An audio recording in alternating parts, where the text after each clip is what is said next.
Hala, alam nyo ba na for today's video ay kasama ko sa isang pre-tour ng Genie Culture dito sa Gwangju para daw siya sa mga influencer. Oh, for today's video, influencer na tayo!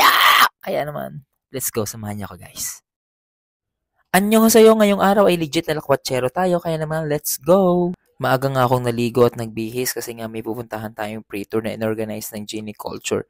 Kaya naman ito, nag-skincare na din tayo para naman fresh tayo nga harap sa mga foreigner natin mga kasama sa tour. Siyempre, uminom tayo ng Tokyo para fresh na fresh tayo palagi. Kaya sa lahat dyan, bilhin na kayo ng Tokyo. Siyempre, bago ako gumala, inayos ko lang din muna yung mga tech because siyempre, pera muna bago gala. All is set, kaya naman tara nang umalis ng bahay na ito para makapunta na tayo sa bus stop. Napakaganda ng araw pero alam nyo, mas maganda pa rin yung nanay ko. Naglalakad na nga pala ako dito papunta ng bus stop. Alam niyo, pinaka-favorite ko talagang season tong autumn kasi napakaganda ng paligid tsaka yung weather napakasarap sa balat. Pero mas masarap pa rin ako, char! Pero ang totoo niya, sobrang excited ko sa tour na to kasi nung nag-aaral pa ako, never ko naman na-experience sumama sa mga field trip kasi bukod sa mahal daw ay delikado din daw yun kasi mga nababangga daw yung mga bus, mga ganong kwento ng matatanda. Ang totoo, ayaw lang payagan kasi wala rin pera. At nakarating na nga ako dito sa U Square kasi dito daw kami magkita-kita ng mga kasama sa tour. Hi Nanda! She's from South Africa. At dito nga inamit na rin namin yung iba namin mga kasama. Yung iba dyan galing Busan, yung iba galing Seoul, iba't ibang lahi din. May Japan, UK, syempre mga Pinoy, tapos South Africa and Pakistan. Nasa Korea ako pero Filipino time ang ginamit itong mga kasama ko, char. At dahil na kompleto na kami, oras na para pumunta kami sa aming service bus na sobrang laki. Alam niyo, 12 lang kami pero kakalog-kalog kami sa bus. Maraming budget yung organizer. Marami na nung register pero limited lang kami mga napili. At ngayong araw nga ay social media influencer kinemerot daw tayo. O ba nga naman tinamay mapasot pa silang ID. Nagbunga ngayong araw ang pagiging papansin ko, di ba? Siya si Daniel, isang Koreano. Siya yung organizer, tour guide at siya rin ang nasa likod ng Genie Culture. At ngayon nga ay nasa biyahe kami pupunta ng Damyang para sa aming first stop ng aming tour. At dito nga kami unang pumunta sa Samguri Nongwon. Kilala nga ang restaurant nito dahil sa sikat nilang Takbukumtang. Dagdag na rin siguro kung paano nilulutuin yung mga pagkain nila dito. Makikita nyo ang lalaki ng tulyasi at mga tungko nila. At bago ka nga din daw pala makakain dito, kailangan may reservation ka talaga. At kahit ako talaga na-miss kung paano nilulutuin yung manok. At kaya daw Samguri ang pinangalan dito kasi nasa sentro ito ng 3 kalsada kasi ang Sam sa Korean ay 3. Kahit nga daw mga celebrity dinadayo ito para kumain. So ito na yung mga kasama natin mga foreigner. Sige lang guys, video pati post sa Facebook, pupusuan natin. At dahil nandito na kami sa restaurant, kailangan namin pumili ng pwesto. Siyempre katabi ko lagi yung Pinoy kasi kakabila nagkakaintindihan kasi dumudugo na yung ilong ko sa mga kasama kong foreigner. O siyempre mga influencer nga daw sila kaya picture-picture dyan sa pagkain, nakakalimutan na magdasal. Kahit ako guilty dun. So do you like eating Korean? Anong tawag dito? Do you like eating Korean? What's this? I think Noktu pancakes. Pancake. Sumama ka na. Oo. Di ba influencer tour to? So this is the white kimchi. Ang tour na ito ay partnership ng Gwangju Tourism tsaka ng Genie Culture para i-promote yung mga tourist destination and attractions dito sa Gwangju and the rest of Jeollanam-do province. At pagkatapos nga namin kumain, ililipan naman kami sa second destination namin kung saan iinom naman daw kami ng kape tsaka ng alak. Guys, wala akong pakialam dun sa kape pero dun sa alak, grabe nagningning yung mata ko. Tikman natin kung gaano kapalaban ng alak dito sa may Damyang kasi dun sa amin sa Quezon, Lambanog. Kaya nyo yun? Napakaganda ng lugar na ito. May palobo pa dun sa amin. Sipon ang lumolobo. Joke. Tara na at kilalanin natin ang master daw nila sa paggawa ng alak dito sa Damyang. He's actually liquid master, actually number 22 that have been appointed by the government. Wow. He has the official seal for this. Yeah, this is the kind of process how they have it from. But the way how they produce that thing is by boiling. And the jar you see is a Korean type. So they put the makgeolli and a filter inside. And by hits, they have actually the clear type actually liquid there. Basta libre, laging kinikilig. Tatay, isang mataas-taas na tagay di yan. I want to. Ano tawag dito?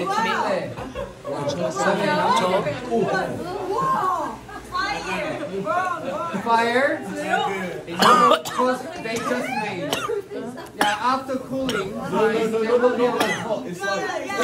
Ayan na nga at nasabid ako yung ganun kaunti naman ng tagay na ibinigay. Required dapat na OA yung acting. Walang hiya ka, may araw ka rin, mabubulo ka sa impyerno! Pero alam nyo, ilalaban ko pa rin yung paninda naming Lambanog, yung tinda ni Konsehal Pogi. Ako'y hanga rin naman kay Kuya, pinagpapahagis-hagis sa mga bote, yan daw ay world champion.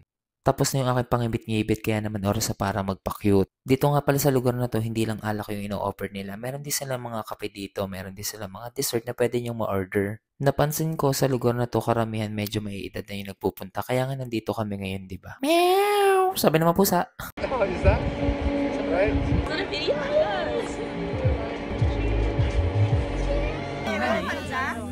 This is, anong tawag dito? Fish cake. Fish cake. Odeng, odeng. Odeng! Odeng, odeng. Sa mga Pinoy, badeng. Siya ay badeng. Badeng. What's your name again? Misbah. Misbah. Mispa. Oh, Missy. Missy. Yeah. Missy.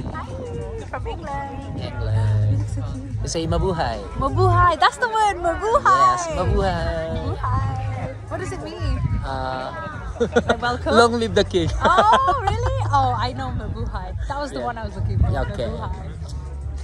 Ang saya ng tour na to, bukod sa libre, nakasalamuha rin ako ng iba't ibang klaseng tao. Alam nyo ba yung mga kasama ko, lahat sila? Bongga yung mga pinag-aralan, yung iba masteral, tapos ngayon yung iba nag-PhD. Tapos nung tinanong kung ano ako, sabi ko, ay eto, I'm a factory worker. Syempre, proud ako sa estado na meron ako sa buhay ko. Anak pa ng konsehal. Oh. At ngayon, nandito naman kami sa isa pang location. Dito pa rin to sa Damiang at...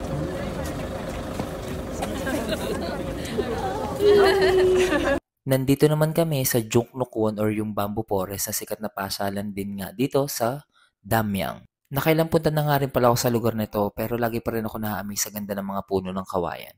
Pero this time ang target ko talaga makahanap ng gulay na labong kasi ang tagal ko na hindi nakakatikim. Pero bago ako maghanap ng labong, kailangan ko muna magbida-bida sa mga foreigner na ito. Itaas ang bandera. Ganon. Sobrang dami rin nga namamasyal ng araw na yan kaya siguro hindi ko masyado na-appreciate yung ingay ng mga kawayan.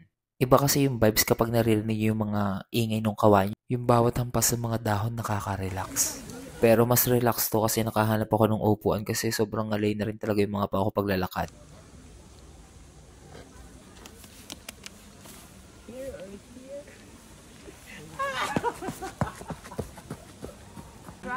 Yeah, try. Motoro ka. Oh my god. Nasa 40 ka na.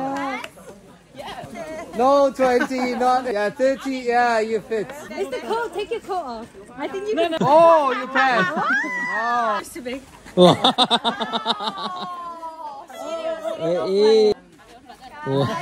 Ang saya, di ba?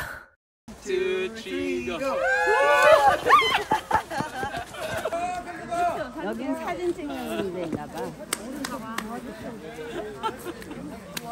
Minsan parang ang sarap na lang ding manakit ng mga parahara sa camera. Char.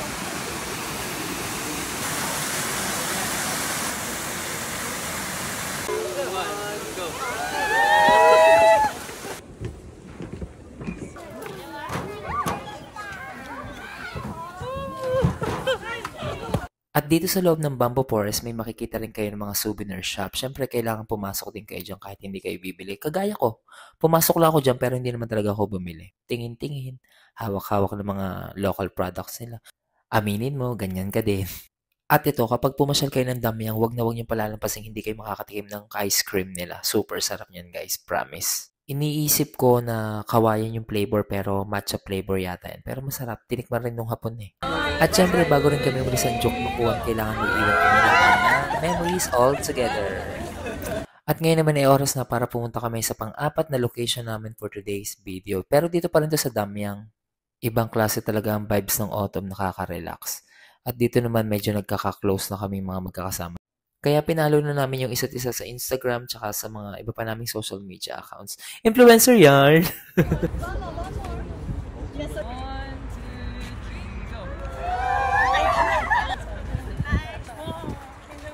Lord, thank you sa opportunity na nakasama ko sa ganitong klase ng tour. Ang dami kong na-experience na bago. Sumagot si Lord, ano yun, Jomar? Charik, kagaya nito, kahit papaano na-appreciate ko yung effort ko sa pagbablog ko, sa pang-pa-arte-arte ko at pa-social-social kahit papaano. Diba? Yung kahit hindi ko naman kilala yung mga kasama ko, kahit ang tataas ng mga pinag-aralan nila, talagang pakikisama lang yung puhunan. At feeling ko na-enjoy naman nilang kasama ako.